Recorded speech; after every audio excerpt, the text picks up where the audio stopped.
Okay, we're all here at the Bundy siege. Okay, people, I'm going to tell you the end of this before you get started. They are seizing this land, and the end victor in economical gain is going to be United Arab Emirates. Okay? Now, this is so dirty, so beyond belief, that you're not going to imagine. First, I want to show you a map of the plan of what they plan to do. Okay, this is a simulated reserve and corridor system to protect biodiversity. This is a treaty they have with the UN. Alright?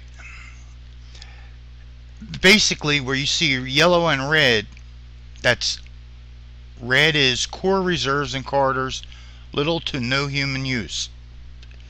Yellow is buffer zones, highly regulated use.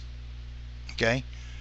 Blue, or this pale blue, is going to be aqua. The dark blue is just water. Okay? Now, blow this up. This brown here is the free zone to Mexico, 100 mile. All right. You see, these are your Indian reservations. They ain't looking so big, and they got all these red zones in the middle of their reservations.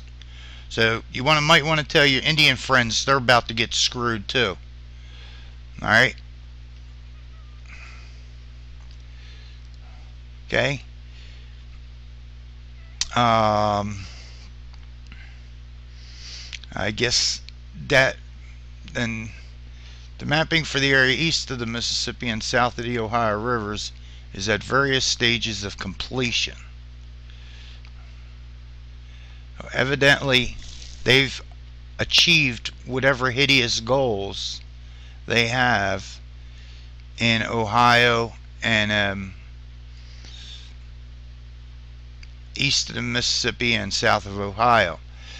Basically, you're going to lose all these people that are going to be pushed over here. All right, that's the plan. See how there's like a lot of people here? All right, they're going to make about 50% of the U.S. uninhabited by humans. All right. Now, I'll take you to how this ties in with Mr. Bundy and all these ranchers out here. Oh, this just in from Reid.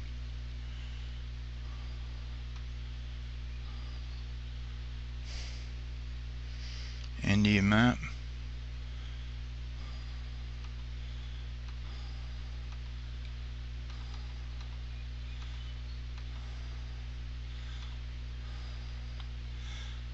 Here's the one. Alright. These are the goals they're working on right now. Now, I pulled that up to show you. That's the one I want. Here's where we're talking about Clark County. Now, this fight has already been fought in Nye County. Alright? The sheriff there stood up to him and chased him out. They won their case. This case, Mr. Bundy shouldn't even have to go to court. He has been there since 1860. They cannot throw him out unless they can take his water rights. He doesn't have to pay them for water rights. Now, even though this says that the feds own the land, it's a catchy use act, I think. Now, the Prior Appropriations Act in the west of the Mississippi, pretty much. I'm not sure where the line is on it, but he's definitely in it. West of the Missouri, I don't know if it's west of Mississippi or west of Missouri, or I don't know. It could start in Chicago for all I know, but I know he's well in it. All right. Because his family's been on that land since 1865, and here, he's down here. Alright, he's part of that Prior Appropriations Act, and we'll get that up. Now, the feds were only supposed to be in there because most of the land west of the Missouri River is what they call open range. People at the federal government came in and managed it because of the range wars.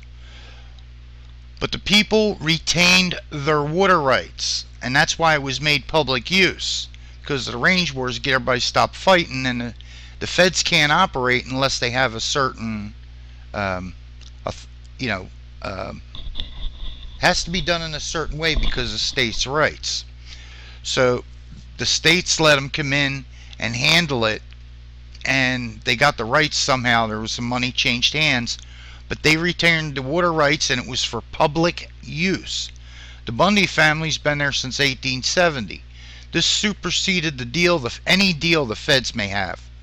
So they do not have to pay them anything. And they were trying to charge them. He does not have to pay. This has already been fought in court under U.S. versus New Mexico. Alright. Get back! Please, get back! Get back now!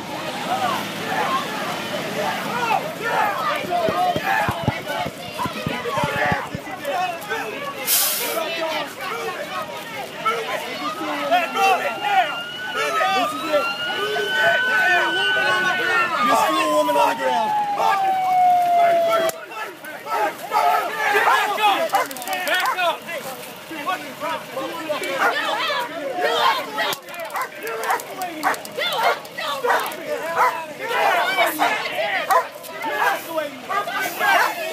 Back up! You're gonna get back! Back up! Back up! I'm pregnant! You let that go! Get back!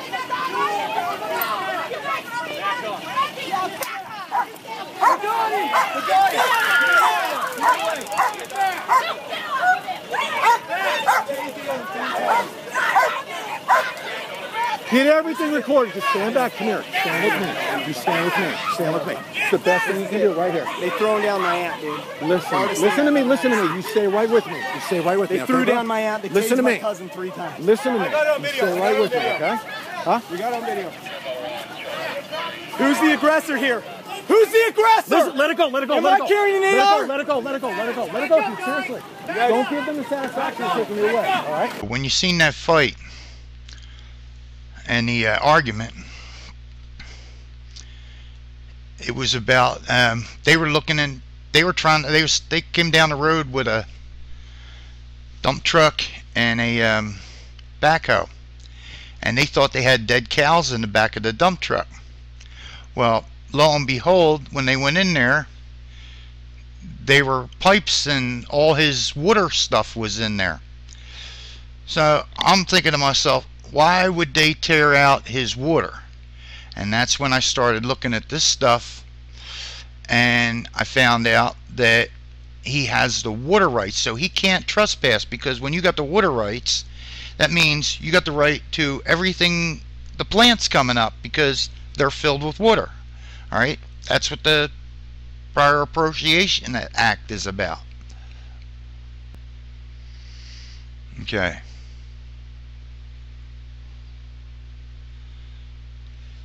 Alright, this is the Prior Appropriation Doctrine. Not an act, it's a doctrine. In dealing with water rights, the Prior Appropriation Doctrine states that the water rights are determined by the priority of the beneficial use. This means that the first person to use the water or divert the water for beneficial use or purpose can acquire individual rights for the water. This is also in state law. Alright, now how does he get it from 1870? He gets it under ownership fee. Okay, it's a simple ownership, absolute, unqualified legal title to a real property. He doesn't need title or anything if he had it since 1865. Now, if they made a law after that, then they got to write it in. But prior to that, and I remember when I was a kid, my dad talking about it, the people retained their water rights when the feds did that. Okay? Has unconditional power of disposition of the property during his or her lifetime. Upon his or her death, property held in fee simple can always pass to the owner's heirs. Fee simple ownership may exist with respect to property owned jointly or solely. That's all there is to it. That's how it passes to them. Now, I'm going to explain to you, like people in the city might have a trouble understanding this. You know, where you have your houses and you have that back alley, okay, and that's all public use. Well, nobody can put up a toll booth and say you got to pay to park in the back of your thing unless you all jointly agree for some kind of maintenance thing. All right, but you know, he's maintaining the property here, so if anything, the feds should be giving him money. All right, not the other way around, because he keeps all that vegetation that they spend where they don't have cows and stuff, them junipers and all that other stuff.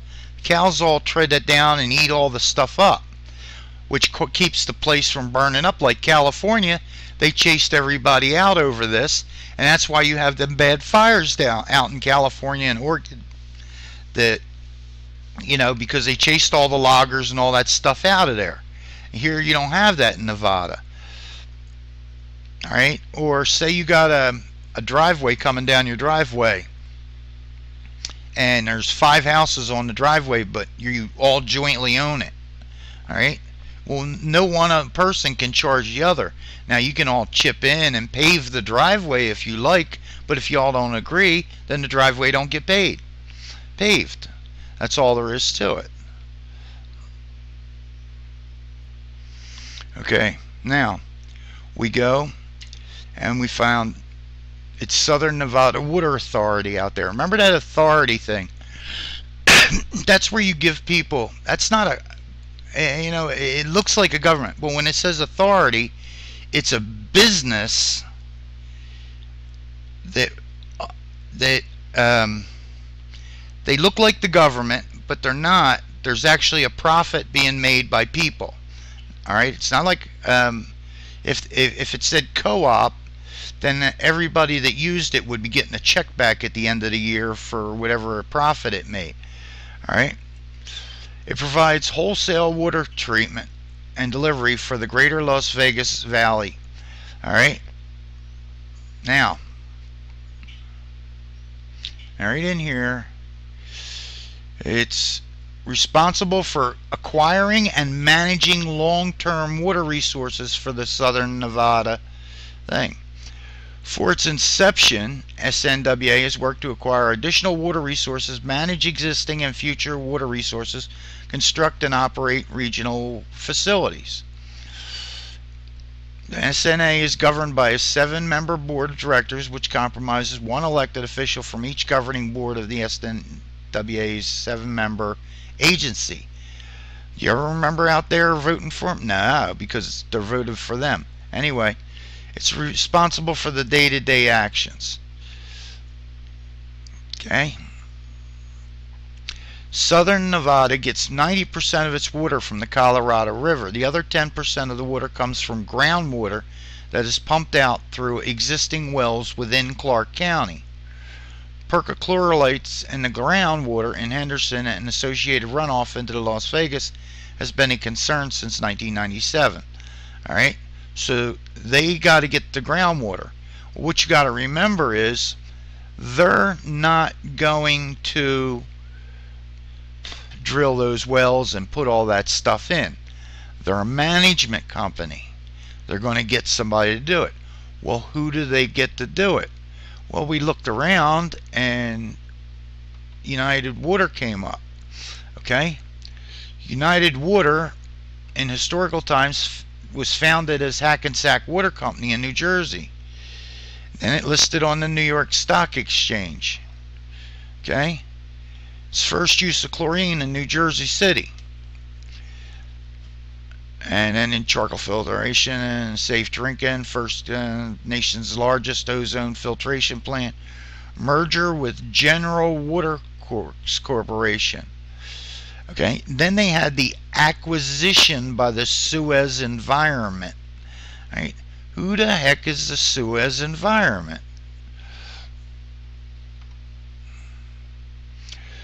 Was a leading French-based multinational corporation headquartered in Arenas, Paris, and operations primarily in water, electricity, and natural gas, and waste management. Suez was a result in '97 of a merger with Compagnie de Suez, Lyonnais, and a leading French water company in the early 2000s.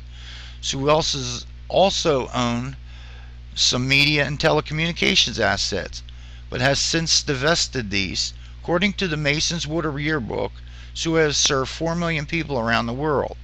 The company conducted a merger of equals with the fellow utility company, Gaza de France, GDF, remember that, to form GDF Suez. The water and waste assets of the Suez were spun off into a separate publicly traded company, Suez Environment. Alright?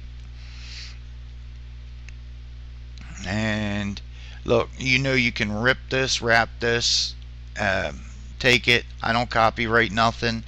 You might have to stretch it out a little bit or put something a little extra to it. But the idea is to get the information out to the people. There's going to be a part 2 because I want to keep these short so people on cell phones and all them trick things, smartphones, can watch them. If I make them too long, they can't watch them. I mean, I could run it for 2 hours, but I'm not. So this will be part 1. Watch for part 2, etc., etc., etc. Give me liberty or give me death. I'll stand against tyranny. My soul will never rest. There is no longer any room for hope. If we wish to be free, there is no retreat but in submission and slavery. We have petitioned, we have remonstrated, we have supplicated, we have prostrated. Is life so dear or peace so sweet as to be purchased as the price of chains and slavery? Forbid it, Almighty God. I know not what course others may take. But as for me, give me liberty or give me death. Give me liberty or give me death. I'll fight till the end, till my last breath. Give me liberty